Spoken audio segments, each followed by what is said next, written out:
Hello all, welcome back. இன்னைக்கு இந்த வீடியோல நம்ம ஃபினான்ஷியல் மார்க்கெட்ஸோட செகண்ட் பார்ட், அதாவது தேர்ட் யூனிட் ஸ்டார்ட் பண்ண போறோம். இதுல வந்து 2 சாப்டர்ஸ் இருக்கு. 7th chapter stock exchange and 8th chapter SEBI. இன்னைக்கு இந்த வீடியோல நம்ம ஸ்டாக் எக்ஸ்சேஞ்சோட மீனிங், டெஃபினிஷன் அண்ட் ஃபங்க்ஷன்ஸ் பார்க்க போறோம். இது வந்து ரொம்ப இம்பார்ட்டன்ட் டாபிக். உங்களோட பப்ளிக் எக்ஸாம்க்கு கண்டிப்பா அதுல இருந்து क्वेश्चंस கேட்பாங்க. இப்ப ஸ்டாக் எக்ஸ்சேஞ்ச் அப்படின்னா என்னங்கறத பார்க்கலாம். ஸ்டாக் எக்ஸ்சேஞ்ச் அப்படிங்கறத நம்ம 2 வேர்டா பிரிக்கலாம். Stock, exchange. ஸ்டாக்னா கம்பெனியோட கேபிட்டல். அது என்னெல்லாம் ஷேர்ஸ், டிபெஞ்சர்ஸ், பாண்ட்ஸ் எக்ஸெட்ரா இதெல்லாம் நம்ம ஸ்டாக் அப்படின்னு சொல்றோம். இது ஃபினான்ஷியல் செக்யூரிட்டிஸ் அப்படின்னு சொல்லுவோம். எக்ஸ்சேஞ்ச் அப்படின்னா பையிங் அண்ட் செல்லிங், கொடுக்கல் வாங்கல் நடக்கிற இடம். அப்ப ஸ்டாக் எக்ஸ்சேஞ்ச் அப்படின்னா ஷேர்ஸ், டிபெஞ்சர்ஸ், பாண்ட்ஸ் இந்த மாதிரியான ஃபினான்ஷியல் செக்யூரிட்டிஸை வாங்கி விற்கிற இடம் தான் ஸ்டாக் எக்ஸ்சேஞ்ச். இப்ப நம்ம டைப்ஸ் ஆஃப் ஃபினான்ஷியல் மார்க்கெட்ஸ்ல நம்ம 2 ஃபினான்ஷியல் மார்க்கெட்ஸ் பார்த்திருந்தோம், primary market and secondary market. இதை பத்தி நம்ம முன்னாடியே பார்த்துட்டோம். இப்ப ஜஸ்ட் ரீகால் பண்ணலாம். இப்போ ஒரு கம்பெனி வந்து தன்னுடைய நியூ ஷேர்ஸை இன்வெஸ்டர்ஸ்க்கு நேரடியா விற்கிற இடம் தான் பிரைமரி மார்க்கெட். பிரைமரி மார்க்கெட்ல செக்யூரிட்டிஸ் வாங்குறவங்க அதை திரும்பவும் வேற யாருக்காவது விற்கணும் அப்படின்னு நினைச்சா செகண்டரி மார்க்கெட் மூலமா விற்கிறாங்க. ஸ்டாக் எக்ஸ்சேஞ்ச் அப்படிங்கிறது ஒரு செகண்டரி மார்க்கெட். பிரைமரி மார்க்கெட்ல செக்யூரிட்டிஸ் வாங்கினவங்க அதை ரீசேல் பண்ணணும்னா ஸ்டாக் எக்ஸ்சேஞ்ச் மூலமா தான் ரீசேல் பண்றாங்க. இப்போ ஸ்டாக் எக்ஸ்சேஞ்சில் வந்து oldest one, largest stock exchange எல்லாம் பார்த்தலாம். இது 1 மார்க்ஸ்ல கேட்பாங்க. Oldest stock exchange in the world, Amsterdam stock exchange. Most popular stock exchange in the world, London stock exchange. அடுத்தது இந்தியாவில் வந்துட்டோம்னா oldest stock exchange in India, Bombay stock exchange. Largest stock exchange in India, national stock exchange. இங்க தான் ஒரு நாளைக்கு நிறைய transactions நடக்குது. இப்ப ஸ்டாக் எக்ஸ்சேஞ்சோட மீனிங் என்ன அப்படிங்கறது பார்க்கலாம். இது வந்து ஒரு 2 mark question. What is meant by stock exchange?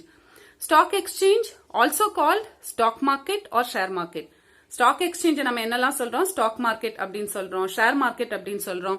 Is one of the important constituents of capital market. இது வந்து கேபிட்டல் மார்க்கெட்டோட ஒரு இம்பார்ட்டன்ட் பார்ட். கான்ஸ்டிடியூயன்ஸ் அப்படின்னா part of capital market. Capital மார்க்கெட்னா என்ன?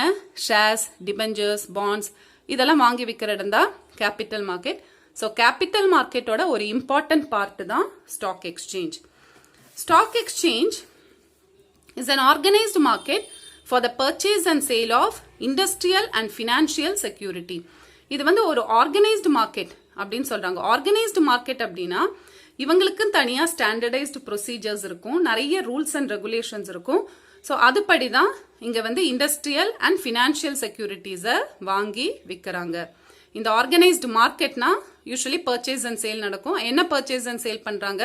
Financial securities. It's a convenient place where trading in securities is conducted in a systematic manner. இங்க வந்து ட்ரேடிங்னா buying and selling. அது ஒரு சிஸ்டமேட்டிக் மேனர்ல நடத்துறாங்க. அதாவது ரூல்ஸ் அண்ட் ரெகுலேஷன்ஸ் படி ட்ரேடிங்கை நடத்துறாங்க. Next definition. It's a 2 mark question. Define stock exchange. 3 definitions உங்க புக்ல கொடுத்திருக்காங்க. நான் 2 ஷார்ட்டா இருக்கிற 2 டெஃபினிஷன்ஸ் கொடுத்திருக்கேன். இது போக வந்து the Indian securities contract act கொடுத்த ஒரு டெஃபினிஷன் உங்க புக்ல இருக்கு. நீங்க வேணும்னா அதை கூட படிச்சுக்கலாம். இப்போ stock exchanges or securities market. Stock exchanges நம்ம செக்யூரிட்டிஸ் மார்க்கெட் அப்படின்னு சொல்றோம். Comprises of all the places. இங்க இதுல எதெல்லாம் அடங்கி இருக்குன்னா all the places where buyers and sellers of stocks and bonds or their representatives. யாரெல்லாம் இங்க டீலிங்ஸ் வச்சுக்கிறாங்க? buyers and sellers of stocks and bonds. அப்படி இல்லாட்டி அவங்களுடைய ரெப்ரசன்டேட்டிவ்ஸ், அதாவது புரோக்கர்ஸ், இன்டர்மீடியரிஸ் இந்த மாதிரி பிரதிநிதிகள். Undertake transactions. அவங்க என்ன செய்யறாங்க? டிரான்சாக்ஷன் நடத்துறாங்க. அந்த டிரான்சாக்ஷன் என்ன நடக்குது? Involving the sale of securities. அங்க வந்து செக்யூரிட்டிஸ் விற்கிறது தான் அவங்க செய்யக்கூடிய டிரான்சாக்ஷன். இது வந்து ஹாஸ்டிங்ஸ் கொடுத்திருக்கிற definition. Next one is a definition given by Husband and Dockery. It's a very easy one.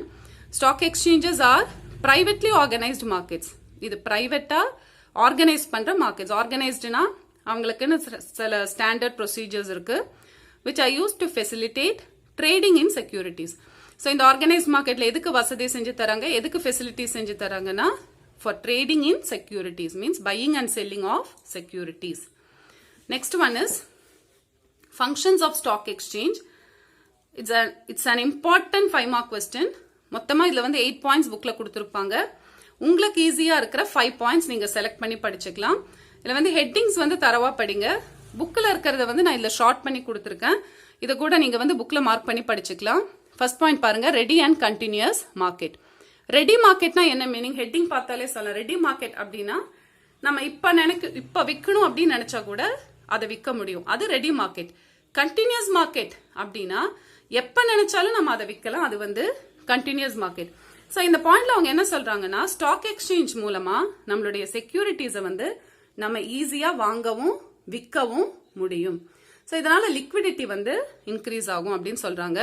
Stock exchange is a market for existing securities. Existing அப்படின்னா ஆல்ரெடி வந்து இது மார்க்கெட்ல இஷ்யூ பண்ணியாச்சு, இங்க வந்து ரீசேல் தான் பண்றாங்க, அதாவது நியூ செக்யூரிட்டிஸ் கிடையாது.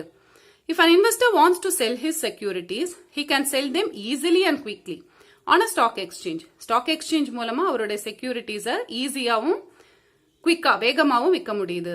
In other words, he can convert his shares into cash. இது பாருங்க, அவனோட ஷேர்ஸை கேஷா மாத்த முடியும், அப்படின்னா ஷேர்ஸை வித்து பணமா மாத்த முடியும். And he can convert his cash into securities. அப்படின்னா கேஷை கொடுத்து செக்யூரிட்டிஸை வாங்க முடியும். அதாவது ஒன்னு சேல்ஸ், இன்னொன்னு பர்ச்சேஸ். அதை வந்து அவரால் குவிக்கா வேகமா செய்ய முடியும். Second point, correct evaluation of securities. Evaluation அப்படின்னா மதிப்பிடுறது, அதாவது அதோட வேல்யூ எவ்வளோ அப்படின்னு சொல்றது தான் evaluation. Correct evaluation of securities. இதுல என்ன சொல்றாங்கன்னா, ஒவ்வொரு டிரான்சாக்ஷன் நடக்கிறப்பவும் செல்லர் எவ்வளவு பிரைஸ் கோட் பண்ணாரு, பையர் வந்து எவ்வளவு கோட் பண்ணாங்க, கடைசியில வந்து டிரான்சாக்ஷன் அந்த டீலை வந்து எவ்வளவு ரூபாய்க்கு முடிச்சாங்க, இது எல்லாமே வந்து ரெக்கார்ட் பண்ணி நியூஸ் பேப்பர்ஸ் ஆர் மேகசின்ஸ் இல்ல மோஸ்ட்லி பாத்தீங்கன்னா ஆன்லைன்ல நம்ம கம்ப்யூட்டர் மூலமாவோ இல்ல மொபைல் மூலமாவோ வந்து அந்த இன்டர்நெட் மூலமா ஸ்டாக் எக்ஸ்சேஞ்ச் அதை வெளியிடுறாங்க. இதை வந்து நம்ம என்னன்னு சொல்றோம்னா மார்க்கெட் கொட்டேஷன். எவ்வளவு ரூபாய்க்கு ஒரு டிரான்சாக்ஷன் நடந்தது, ஒரு கம்பெனியோட செக்யூரிட்டியை வந்து எவ்வளவு ரூபாய்க்கு வித்தாங்க அப்படிங்கறத ரெக்கார்ட் பண்ணி இது நியூஸ் பேப்பர்லயோ இல்ல மேகசின்ஸ்லயோ இல்ல வந்து இன்டர்நெட் மூலமாவோ அதை வந்து வெளியிடுறாங்க. அதை நம்ம மார்க்கெட் கொட்டேஷன் அப்படின்னு சொல்றோம்.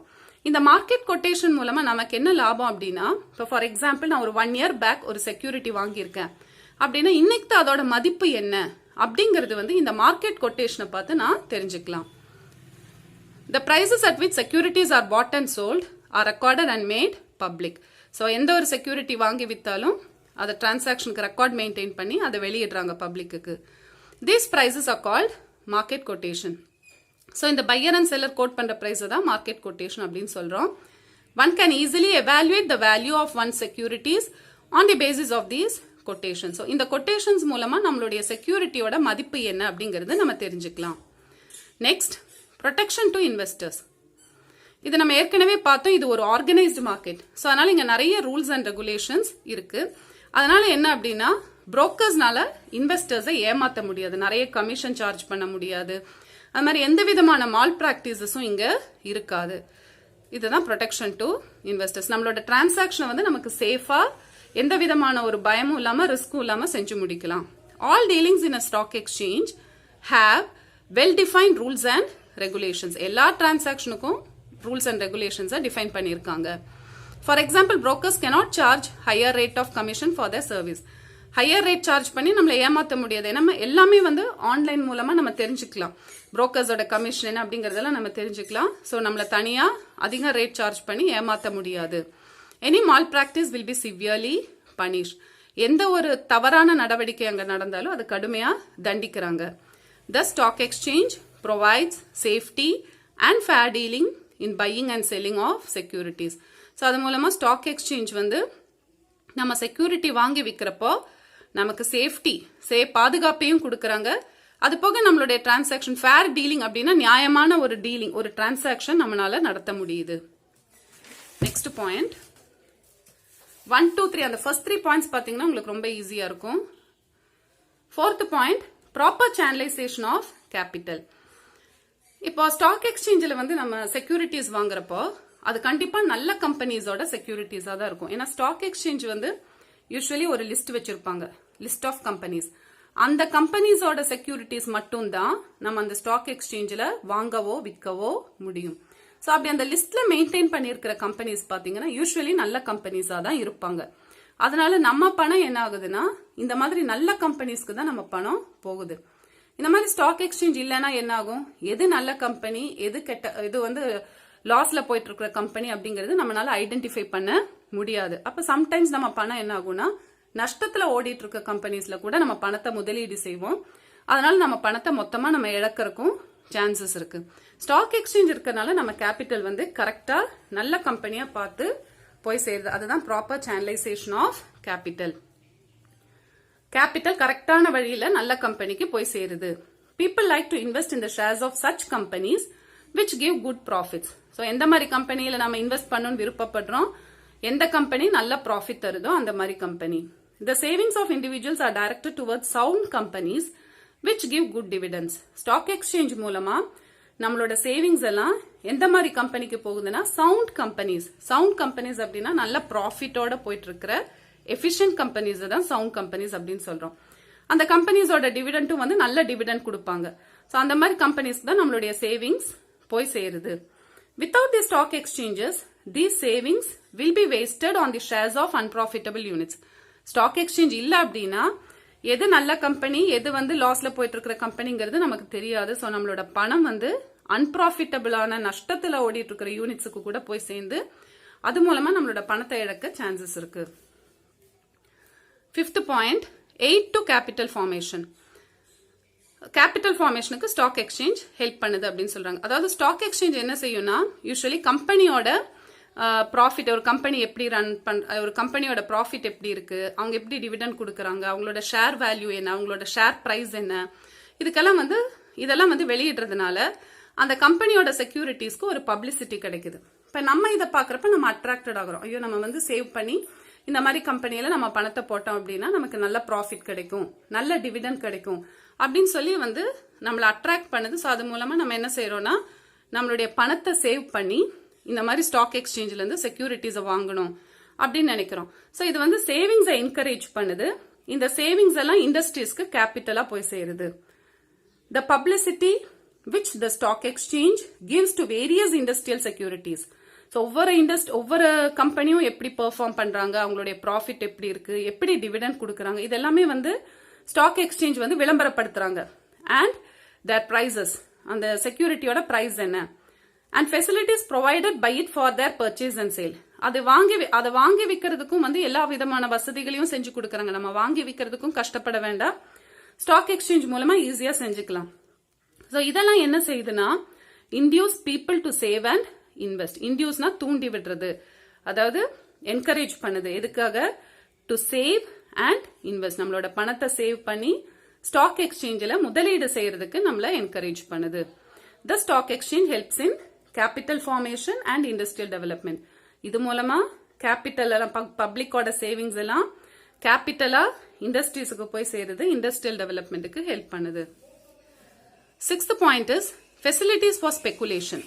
ஸ்பெகுலேஷன் அப்படின்னா இப்போ ஷேர் ரேட் ஒரு மார்க்கெட்ல வந்து செக்யூரிட்டியோட ரேட் ஏறி இறங்குறதுக்கு தகுந்தபடி, பிரைஸ் ஏறி இறங்குறதுக்கு தகுந்தபடி அதை வாங்கி வித்து அதுல இருந்து ப்ராஃபிட் சம்பாதிக்கிறது தான் speculation.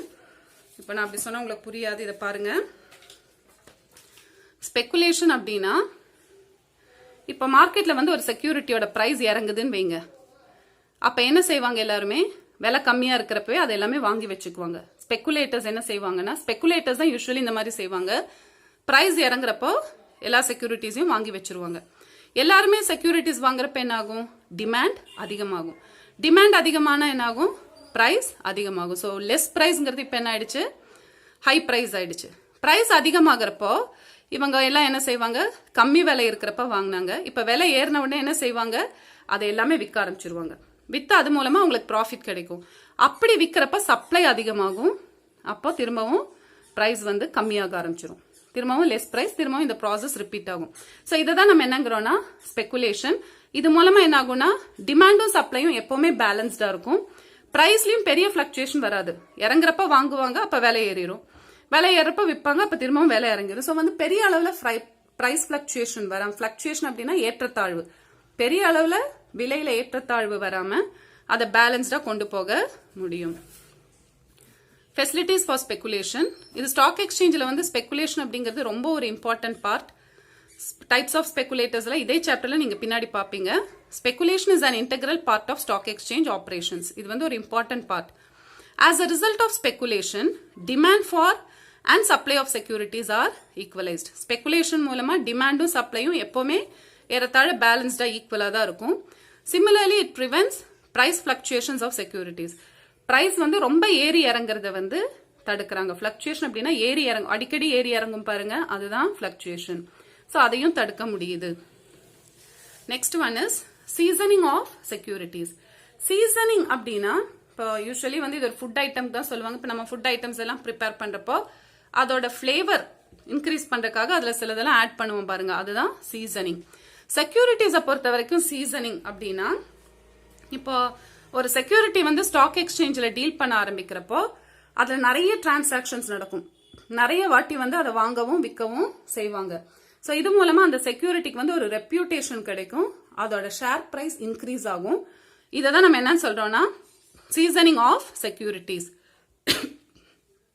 Speculators and underwriters hold for a temporary period securities issued by new companies. Speculators na யாருங்கிறது நம்ம இப்பதான் பார்த்தோம். Underwriters அப்படிங்கறவங்க முன்னாடி வந்திருந்த வீடியோல நம்ம பார்த்திருந்தோம்.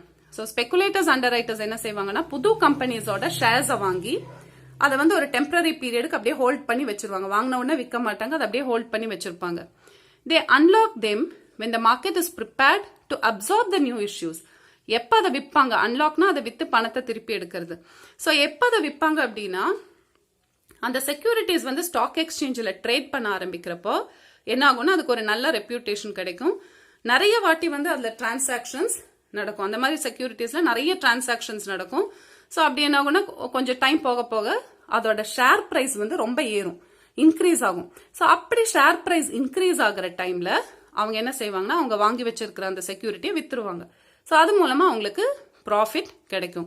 அதுதான் seasoning of security. So market வந்து எப்போ ரெடியா இருக்கோ, இந்த நியூ இஷ்யூ வந்து அதிக விலைக்கு விற்க எப்போ மார்க்கெட் ரெடியா இருக்கோ அந்த டைம்ல வந்து இவங்க அந்த நியூ கம்பெனிஸோட ஷேர்ஸை வித்துருவாங்க. அதுதான் seasoning of securities. Last one is clearing house of business information. அதாவது ஸ்டாக் எக்ஸ்சேஞ்சில் எந்தெந்த கம்பெனிஸ் லிஸ்ட் பண்ணிருக்காங்க. இப்போ கொஞ்ச நேரம் முன்னாடி தான் சொன்னேன், ஸ்டாக் எக்ஸ்சேஞ்ச் ஒரு லிஸ்ட் வச்சிருப்பாங்க, ஒபிஷியல் ட்ரேட் லிஸ்ட் அப்படின்னு சொல்லுவோம். அந்த ட்ரேட் லிஸ்ட்ல நிறைய கம்பெனிஸோட பேர் இருக்கும். அந்த கம்பெனிஸோட செக்யூரிட்டிஸ் தான் நம்ம அந்த ஸ்டாக் எக்ஸ்சேஞ்சில் வாங்கவோ விற்கவோ முடியும். ஸோ அந்த கம்பெனிஸை நம்ம என்னன்னு சொல்லுவோம்னா லிஸ்டட் கம்பெனிஸ். ஸோ இந்த கம்பெனிஸ் என்ன செய்யணும்னா அவங்கள பத்தின எல்லா இன்ஃபர்மேஷனும், அது போக அவங்களுடைய ஃபினான்ஷியல் ஸ்டேட்மெண்ட்ஸ், ஆனுவல் ரிப்போர்ட், இது எல்லாமே ஸ்டாக் எக்ஸ்சேஞ்சுக்கு சப்மிட் பண்ணும். ஸ்டாக் எக்ஸ்சேஞ்ச் வந்து என்ன செய்வாங்கன்னா வருஷத்துக்கு ஒருக்க இதை வச்சு எல்லா கம்பெனிஸோடையும் இந்த டீடைல்ஸ் எல்லாம் வச்சு புக்கை பப்ளிஷ் பண்ணுவாங்க. ஸோ இது வந்து நம்மள மாதிரி இன்வெஸ்டர்ஸ்க்கு வந்து இது மூலமா எந்தெந்த கம்பெனிஸ்ல இன்வெஸ்ட் பண்ணலாம் வேண்டாம் அப்படிங்கறத பத்தி நமக்கு நல்ல ஒரு தகவல் இது மூலமா கிடைக்குது. Listed companies must give all important information relating to capital management, dividend distribution etcetera. So capital மேனேஜ்மெண்ட்டை பத்தியும் எதில் இன்வெஸ்ட் பண்ணியிருக்காங்க, டிவிடெண்ட் எப்படி கொடுக்குறாங்க, இதை பத்தின டீடைல்ஸும் and forward copies of financial statements, annual reports, etc. to the stock exchange. அது போக என்னென்ன காப்பி சப்மிட் பண்ணும், financial statements, annual reports, இந்த மாதிரி ஸ்டேட்மெண்ட்ஸ் எல்லாம் வந்து சப்மிட் பண்ணும். They publish every year books detailing the financial position of company. So கம்பெனியோட financial position எப்படி இருக்கு அப்படின்னு சொல்லி புக்ஸை வந்து பப்ளிஷ் பண்ணுவாங்க. Thus, it gives vital information to the investing public for deciding on investment. So இது வந்து பப்ளிக்கு ஒரு நல்ல இன்ஃபர்மேஷனா இருக்கு. அந்த கம்பெனியோட டீடைல்ஸை பார்த்து அதில் நம்ம இன்வெஸ்ட் பண்ணுமா வேண்டாமா, எதில் இன்வெஸ்ட் பண்ணலாம் அப்படிங்கறத பத்தியெல்லாம் நம்ம முடிவெடுத்துக்கலாம். ஸோ பிஸ்னஸ் இன்ஃபர்மேஷன்ஸை தர ஒரு கிளியரிங் ஹவுஸா இருக்காங்க. So all these are the functions of stock exchange. உங்களுக்கு ஈஸியா இருக்கிற பாயிண்ட்ஸை செலக்ட் பண்ணி படிச்சுக்கோங்க. I hope you all understood the topic which has been taken. Thank you.